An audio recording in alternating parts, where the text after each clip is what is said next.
Assalamualaikum warahmatullahi wabarakatuh. Waalaikumsalam warahmatullahi wabarakatuh. Innal hamdalillah nahmaduhu wa nasta'inuhu wa nastaghfiruh wa na'udzu billahi min shururi anfusina wa min sayyiati a'malina may yahdihillahu fala mudilla lahu wa may yudlil fala hadiya lahu. Asyhadu an la ilaha illallah wa asyhadu anna Muhammadan abduhu wa rasuluh. Allahumma shalli wa sallim wa barik ala Muhammad wa ala alihi wa ashabihi wa man tabi'ahu bi ihsanin ila yaumiddin, amma ba'd. Kaum muslimin jamaah salat maghrib Masjid Al-Fauzan yang dirahmati oleh Allah, semoga dirahmati oleh Allah. Mari yang pertama kita senantiasa memanjatkan puji syukur kehadirat Allah atas rahmat dan karunia-Nya. Meskipun hujan lumayan deras, ternyata kita ditakdirkan oleh Allah untuk bisa menghadiri kajian rutin kita, yaitu setiap malam Ahad. Semoga Allah memberikan dan lebih banyak kepada kita, karena tantangan kita insya Allah lebih berat dibanding hari-hari biasanya. Sholawat dan salam mari senantiasa kita haturkan untuk junjungan kita Nabi Agung Nabi Muhammad SAW. Kaum muslimin, teman-teman jamaah yang berbahagia, pada kesempatan kali ini insya Allah kita akan mengambil tema, yaitu keutamaan 10 hari pertama di bulan Dzulhijjah, dengan penekanannya momentum emas meraih ampunan dan pahala berlimpah. Bulan Dzulhijjah sudah kita ketahui bersama bahwa ini merupakan salah satu bulan yang memiliki kedudukan istimewa di dalam kalender Islam.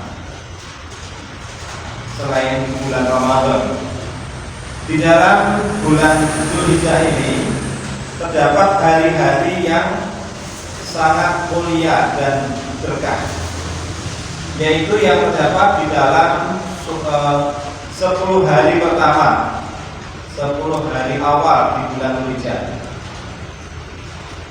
Periode ini, 10 hari ini sering disebut sebagai momentum emas bagi umat Islam untuk memperbanyak amal soleh, meraih ampunan dan melipat gandakan pahala. Yang banyak di antara kaum muslimin sementara ini mungkin belum begitu memanfaatkannya. Ini nampak sikap kaum muslimin ketika menghadapi bulan Ramadan. Ya, kalau bulan Ramadan itu hari pertama hampir satu kampung, ya mungkin satu kampung datang ke masjid. Tetapi ketika tanggal 1 bulan Dzulhijjah itu nampaknya tidak ada perubahan. Di masjid-masjid juga seperti sedia kala, seperti sebelum bulan Dzulhijjah. Baiklah, mari kita bahas. Yang pertama ini sumbernya, dalil-dalil syar'i yang sahih baik dari Al-Quran maupun As-Sunnah berkaitan dengan keutamaan 10 hari pertama di bulan Dzulhijjah. Allah berfirman di dalam surat Al-Fajr, A'udzubillahi minasyaitonir rajim, Bismillahirrahmanirrahim. Wal fajri wa layalin ashr, yang artinya demi fajar dan demi malam yang 10. Mayoritas ulama menginterpretasikan bahwa malam yang 10 di dalam ayat Al-Fajr, dalam surat Al-Fajr tersebut adalah 10 hari pertama di bulan Dzulhijjah. Sumpah Allah Subhanahu wa taala tersebut menunjukkan akan kemuliaan dan keagungan hari tersebut. Ini secara jelas mengindikasikan bahwa 10 hari itu memiliki keistimewaan tertentu di sisi Allah Subhanahu wa Ta'ala. Kemudian ada hadis dari Rasulullah, yaitu hadis yang datang dari Ibnu Abbas radhiyallahu anhu. Rasulullah sallallahu alaihi wasallam bersabda, "Ma min ayyamil amalus sholihu fiha ahabba ila Allahi min hadhil ayyam." yakni ayyamul ashr. Qalu ya Rasulullah wala jihadu fi sabilillah. Qala wala jihadu fi sabilillah illa rajulun kharaja bi malihi wa nafsihi falam yati' min dzalika bi syai'in. Dikatakan oleh Rasulullah SAW, tidak ada hari-hari di mana amal soleh lebih dicintai oleh Allah selain hari ini, yaitu 10 hari pertama Dzulhijjah. Para sahabat bertanya, wahai Rasulullah, tidak pula jihad fisabilillah? Mengapa sahabat tanya seperti itu ya? Kita tahu bahwa jihad fisabilillah itu katakanlah yang paling tinggi di dalam agama Islam. Kemudian Rasulullah menjawab, tidak pula jihad fisabilillah kecuali seseorang yang keluar dengan harta dan jiwanya, lalu tidak kembali dengan sesuatu apapun, atau dengan kata lain syahid. Jadi pulang tinggal nama. Ini tentara kalau pas pergi perang, ini ibaratnya pulang tinggal nama. Harta dibawa, ya berbeda dengan keadaan sekarang. Kalau zaman dulu itu yang namanya jihad swadaya. Jadi kendaraan beli sendiri, makanan satu sendiri, alat-alat perang juga punya sendiri. Sehingga orang-orang miskin itu banyak yang tidak bisa itu berjihad. Mereka biasanya bersedih ketika dikumandangkan jihad ini. Hadis ini adalah dalil yang paling kuat menegaskan keutamaan 10 hari pertama Dzulhijjah. Rasulullah SAW secara eksplisit menyatakan bahwa amal soleh yang dilakukan pada hari ini lebih dicintai Allah dibandingkan amal soleh pada hari-hari yang lainnya. Bahkan keutamaan melebihi jihad fisabilillah. Dikecualikan yaitu orang yang gugur di dalam jihad tersebut. Tidak ada yang bisa kembali, hartanya dirampas, nyawanya dibunuh, ya. Itu baru bisa menyamai keutamaan beribadah di bulan, di hari 10 hari di bulan Dzulhijjah. 10 hari di awal bulan Dzulhijjah itu merupakan hari-hari terbaik sepanjang tahun. Bahkan para ulama pun apabila membandingkan dengan Ramadan, yaitu 10 hari terakhir di bulan Ramadan pun, sebagian besar ulama lebih menyatakan bahwa 10 hari awal Dzulhijjah itu lebih baik keutamaannya. Dari Jabir bin Abdullah radhiyallahu anhu, Rasulullah bersabda, "Afdhalul ayyamid dunya ayyamul ashr." Hari-hari terbaik di dunia adalah hari-hari yang 10 di bulan Dzulhijjah. Ila wala mithluhunna fi sabilillah. Ditanyakan pada beliau, apakah hari-hari itu juga lebih baik dari fisabilillah? Beliau menjawab, wala mithluhunna fi sabilillah illa man ghafara wajhahu fit turab. Beliau menjawab, tidak ada yang seperti hari-hari itu dalam jihad fisabilillah kecuali orang yang wajahnya berlumuran dengan debu, artinya mati syahid. Hadis riwayat Al-Bazzar dalam musnadnya dan dinyatakan oleh sebagian ulama. Hadis ini semakin mempertegas posisi istimewa dari 10 hari pertama di bulan Dzulhijjah sebagai hari yang terbaik. Ini adalah kesempatan yang langka yang diberikan oleh Allah kepada hambanya untuk mengumpulkan bekal akhirat. Namun kita melihat seperti yang saya sampaikan tadi, umat Islam secara umum tidak menyambutnya dengan tingkat gembira seperti ketika menyambut bulan Ramadan. Mungkin sholat jamaah di masjid ya seperti biasa, kalau subuh satu baris ya, tetap satu baris. Kita bandingkan ketika Ramadan itu di tempat saya masjid itu biasanya ya full gitu subuh gitu ya. Tapi Ramadan, kalau di luar Ramadan seperti biasa itu satu baris, lebih sedikit biasanya.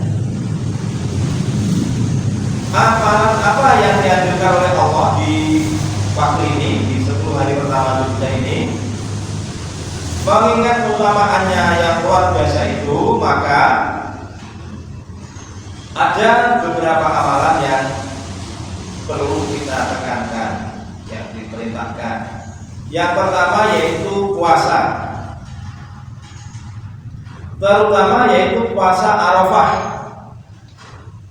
yang dapat menghapuskan dosa setahun yang telah lalu dan setahun yang akan datang. Secara umum tanggal 1 sampai 9 itu kita kalau yang mau dan mampu itu memang dianjurkan juga berpuasa berdasarkan hadis secara umum, ma min ayyamil amalu sholihu fiha ila wahi min hadhil ayyam. Tidak ada hari-hari di amal soleh yang lebih dicintai oleh Allah selain hari-hari ini, yakni ayat al-asr, yaitu 10 hari pertama di bulan Dzulhijjah. Jadi dalilnya itu dalil umum. Jadi sebetulnya beribadah apa saja di 10 hari itu mendapatkan penilaian dari Allah yang sangat luar biasa. Termasuk di sini tentunya adalah menjalankan ibadah puasa. Maka sebagian masyarakat ada yang menjalankan puasa mulai 1 hari pertama sampai hari ke-9. Tetapi beberapa dalil yang menggunakan yaitu terutama yang berkaitan dengan pahalanya. Jadi pahala hari pertama seperti ini, pahala hari kedua seperti ini. Kita boleh melaksanakannya dengan dasar dalil yang umum ini. Pokoknya 1 sampai 10 itu kita boleh melakukan apapun ibadah karena nilainya sangat baik di mata Allah Subhanahu wa Ta'ala. Termasuk adalah ibadah puasa. Nah, ibadah puasa yang hendaknya kita tekankan, yang semoga kita tidak terlewat, ya. Yang pertama yaitu yang dikenal dengan puasa pada hari ke-8 atau tanggal 8. Orang sering menyebut tarwiyah. Dalilnya, meskipun ini ada perbedaan pendapat, saumu yaumin tarwiyatin kafaratu sanatin, wa saumu yaumin arafata kafaratu sanataini. Puasa pada hari tarwiyah itu menghapuskan dosa 1 tahun, dan puasa pada hari Arafah itu menghapuskan 2 tahun. Diriwayatkan oleh Imam Dailami dalam Musnad Firdaus, namun syaratnya dinilai lemah oleh sebagian ulama seperti Syekh Abdul Hakim bin Amir Hamdan. Namun terlepas dari perbedaan pendapat tersebut, berpuasa di hari yang ke-8 atau hari yang tanggal tersebut tetap memiliki keutamaan. Kenapa? Karena termasuk di dalam puasa di hari-hari 10 hari yang pertama di bulan Dzulhijjah. Kemudian yang kedua yaitu puasa Arafah yang dilaksanakan pada tanggal 9 Dzulhijjah. Kalau kita termasuk orang yang merasa berat berpuasa, maka jangan sampai ketinggalan, jangan sampai tidak dilakukan puasa pada tanggal 9 ini. Hadis dari Qatadah radhiyallahu anhu, Rasulullah sallallahu alaihi wasallam bersabda, "Siyamu yaumi Arafata ahnasibu 'ala Allahi anna yukaffira as-sanata allati qablahu was-sanata allati ba'dahu." Puasa Arafah yaitu tanggal 9 Dzulhijjah, maka aku berharap kepada Allah, itu Rasulullah berharap, yaitu dapat menghapuskan dosa setahun yang lalu dan setahun yang akan datang.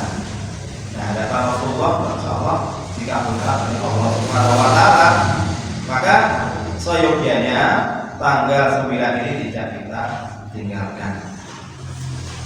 Hadis ini sahih ya, dan secara eksplisit menjelaskan keutamaan yang luar biasa, yaitu dapat menghapuskan dosa-dosa kecil sebelum dan sesudah. Jadi 2 tahun. Jadi para ulama berpendapat bahwa yang dihapuskan, yang diampuni itu adalah dosa-dosa kecil. Ada catatan bagi yang berhaji, maka dijelaskan puasa Arafah ini tidak disunahkan. Karena apa? Karena orang yang sedang melakukan wukuf di Arafah itu sedang melakukan ibadah yang sangat berat, ya, secara fisik maupun secara psikologis, sehingga kalau berpuasa tentunya akan mengalami kelemahan. Kemudian yang kedua, bahwa pada tanggal 10 Dzulhijjah itu kita dilarang untuk berpuasa. Keharamannya ini penuh ya, tidak bisa artinya sama sekali tidak boleh berpuasa. Kemudian yang kedua, amalan yang kedua yaitu memperbanyak zikir. Anjuran memperbanyak zikir pada 10 hari pertama Dzulhijjah secara umum didasarkan pada keutamaan seluruh periode waktu tersebut. Seperti yang sudah saya bacakan tadi, jadi intinya termasuk di sini adalah berzikir. Zikir itu apa? Zikir adalah salah satu amal soleh yang mulia dan dicintai oleh Allah Subhanahu wa taala. Nah, apa saja zikir yang sebaiknya kita baca? Ada dalil yang secara spesifik menganjurkan untuk kita memperbanyak zikir pada hari-hari tersebut. Dari Ibnu Umar radhiyallahu anhu dari Nabi sallallahu alaihi wasallam sabda, "Ma min ayamin a'dhamu indallahi wa ahabbu ilaihil amalu fihinna min hadhil ayabil ashr. Fa'tiru fihinna minat tahlili wa takbiri wa tahmidi." Tidak ada hari-hari yang lebih agung di sisi Allah, amal soleh padanya lebih dicintai oleh Allah daripada hari-hari ini, yaitu 10 hari pertama Dzulhijjah. Maka perbanyaklah hari-hari ini, yaitu dengan membaca kalimat tahlil la ilaha illallah, takbir Allahu akbar, dan tahmid alhamdulillah. Jadi zikir yang dianjurkan diantaranya adalah membaca takbir, membaca tahmid, dan membaca tahlil. Bagaimana caranya? Caranya yaitu dalam 2 bentuk, yaitu melakukan takbir mutlak. Apa itu takbir mutlak? Yaitu takbir yang dapat dilakukan di mana saja tanpa terikat waktu ataupun waktu sholat ataupun tempat. Kapan waktunya? Dimulai dari tanggal 1 Dzulhijjah hingga akhir hari tasyrik.